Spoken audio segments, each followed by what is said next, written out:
Hello বন্ধুরা, তোমরা সবাই কেমন আছো? You can cook with Lucy চ্যানেলে তোমাদের স্বাগত। আজকে আমি তোমাদেরকে বানিয়ে দেখাবো স্পঞ্জি প্যানকেক। না প্রয়োজন আছে বেকিং পাউডার, না সোডা, না কোনো বিটারের। দেখো কি সুন্দর হয়েছে। এই ধরনের স্পঞ্জি কেক তোমাদের বাড়িতে থাকা জিনিস দিয়ে তৈরি করে নিতে পারবে খুব সহজে। দেখো তোমাদেরকে তুলে আমি দেখাচ্ছি কি সুন্দর হয়েছে, মনে হচ্ছে যেন ব্রিটানিয়া কেক। এই কেকটি আমি কিভাবে তৈরি করেছি তাহলে চলো তোমাদেরকে দেখাই। এইটা নিয়ে নিয়েছি আমি 3খানা ডিম। এই ডিমগুলো ফ্রিজে থাকলে হবে না। যদি তোমাদের ডিম ফ্রিজে থাকে তাহলে 2 ঘন্টা আগে সেটাকে বার করে রেখে দিতে হবে। এখন আমি 3খানা ডিম একটা শুকনো বাটির মধ্যে নিয়ে নিয়েছি। সেই বাটিতে যেন এতটুকুনো জল না থাকে। আর নিয়ে নিয়েছি হাফ কাপ চিনি। আর দিয়ে দিচ্ছি 1 চামচ ভ্যানিলা এসেন্স।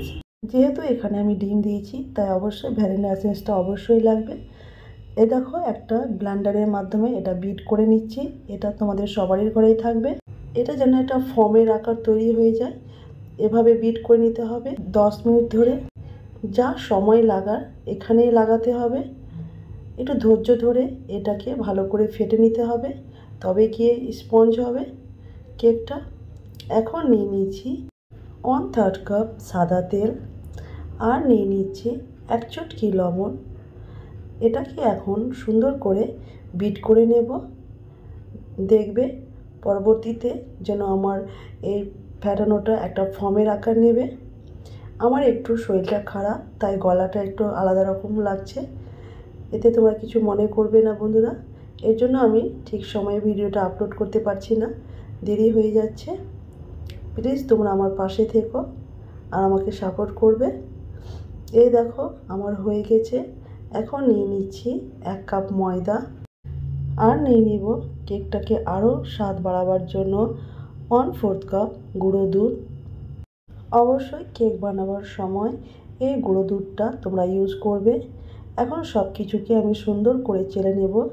আরেকটা জিনিস, কেক বানাবার সময় যা যা দেবে সবগুলোকে কিন্তু চেলে নিতে হবে, এতে কেক আরও সুন্দর হবে।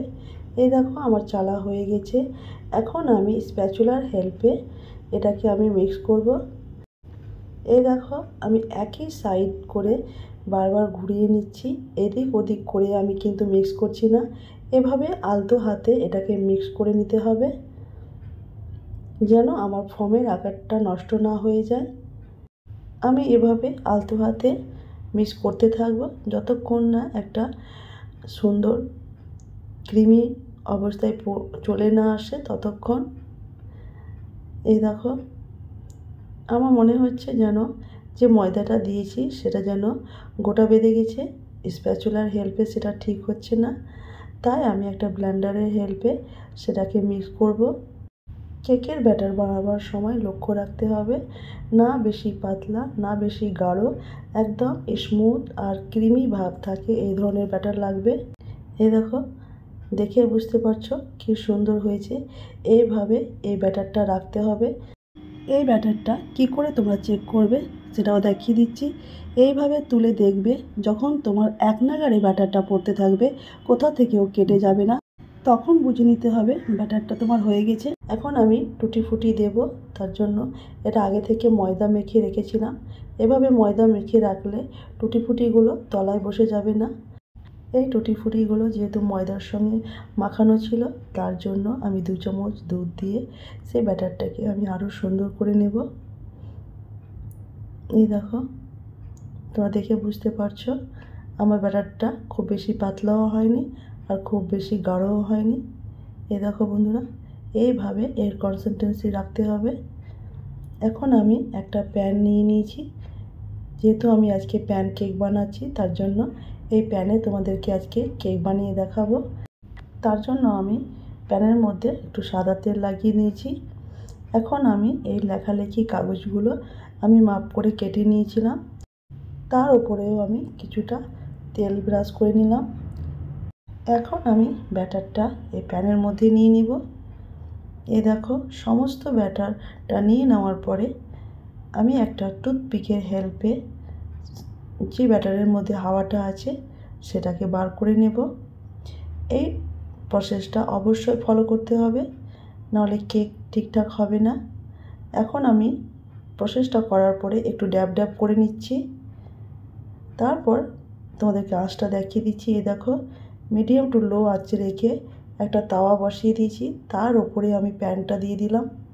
এর উপরে এমন একটা ঢাকনা দিতে হবে যেখান থেকে কোনো বাষ্প বেরিয়ে না যায়।